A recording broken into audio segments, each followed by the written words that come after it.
Assalamualaikum warahmatullahi wabarakatuh. Saya Syafiq Kamaluddin dari Sejanah.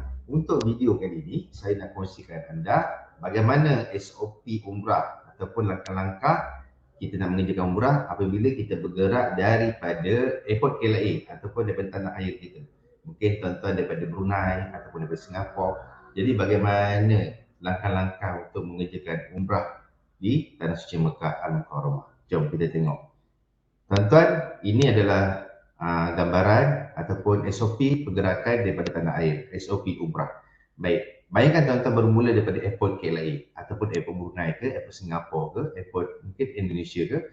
Okey, jadi inilah SOP dia. Bermula bergerak dari KLIA, apa tuan-tuan boleh buat dekat airport KLIA? Pertama, tuan-tuan boleh pakai ihram dekat airport. Biasanya di tempat kita nak menunggu, nak masuk pintu kapal terbang tu, kawasan kita menunggu tu ada surau, ada bilik air. Kat situ tuan-tuan boleh tukar pakaian dekat situ. Tapi ada jemaah dia suka tukar pakaian ihram di dalam kapal terbang, tak ada masalah. Boleh juga, tak ada masalah. Tapi kalau nak buat, ini SOP ni. Pakai ihram kat surau, kemudian bolehlah lakukan solat sunat ihram. Jangan niat dahulu. Cuma dekat airport apa kita boleh buat? Pakai ihram dan solat sunat ihram. Kemudian naik flight menuju ke Jeddah. Kemudian dalam perjalanan menuju ke Jeddah, tuan-tuan akan lalu kawasan udara Kornul Manazil namanya. Tiba di udara Kornul Manazil di atas dalam kapal terbang. So, biasa pilot akan maklumkan yang mana kita akan melintasi Kornul Manazil dan kita boleh berniat. Ketika itulah jemaah boleh berniat umrah. Sahaja aku mengerjakan umrah dan aku berihram dengannya kerana Allah Ta'ala. Kemudian saat itu selepas berniat, tuan-tuan jemaah semua wajib kena jaga pantang larang ihram. Bermula niat sehinggalah selesai tahlul. Kemudian apa yang tuan-tuan boleh buat sebelum sampai dekat Jeddah tu, perbanyakkan bertalbiyah, mungkin nak berzikir banyak-banyak ataupun nak berdoa pun boleh, tak ada masalah. Yang penting jangan cakap perkara-perkara yang bukan perkara-perkara yang larang. Kemudian apabila sampai dekat tiba di Jeddah, tiba di airport Jeddah, tuan-tuan akan terus menuju ke tempat tawaf lah. Biasanya syarikat akan bawa tuan-tuan masuk ke hotel dahulu untuk berehat 1 jam ke 2 jam.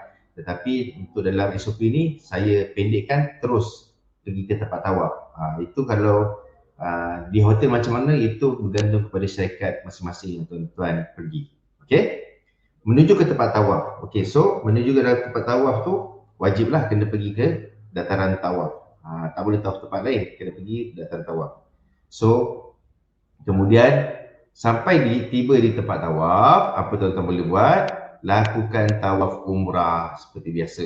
Lakukan tawaf umrah 7 keliling Kaabah dengan syarat-syarat sah yang telah ditetapkan. Selepas selesai tawaf, tuan-tuan boleh solat sunat tawaf, kemudian perbanyakkan berdoa, kemudian minumlah air Zam-Zam. Selepas minum air Zam-Zam, teruslah menuju ke tempat sa'i. Bila berada di tempat sa'i, lakukanlah sa'i umrah seperti biasa mengikut syarat-syarat sah yang telah ditetapkan. Kemudian selepas selesai sa'i, carilah tempat untuk bertahallul. Saya nasihat lagi sekali kepada jemaah wanita, bila nak bertahallul, pastikan aurat itu jaga. Jangan sampai lelaki lain yang bukan mahram nampak aurat kita. Okay? Kalau tak boleh nak buat dekat kawasan Marwah itu, bolehlah bergunting ataupun bertahallul di bilik hotel masing-masing. Baik, kemudian bila dah jumpa tempat, cari, terus lakukan tahlul umrah. Selesai buat tahlul umrah, berdoa. Mohon keampunan kepada Allah SWT. Semoga Allah ampunkan dosa kita, gugurkan dosa kita sebagaimana gugurnya rambut-rambut kita yang kita tahlul itu. Selepas itu selesai. Baik, itulah SOP umrah ataupun langkah-langkah apabila tuan-tuan bergerak daripada tanah air terus mengerjakan umrah. Inilah SOP. Semoga bermanfaat. Sekian saja. Wassalamualaikum warahmatullahi wabarakatuh. Wallahu a'lam.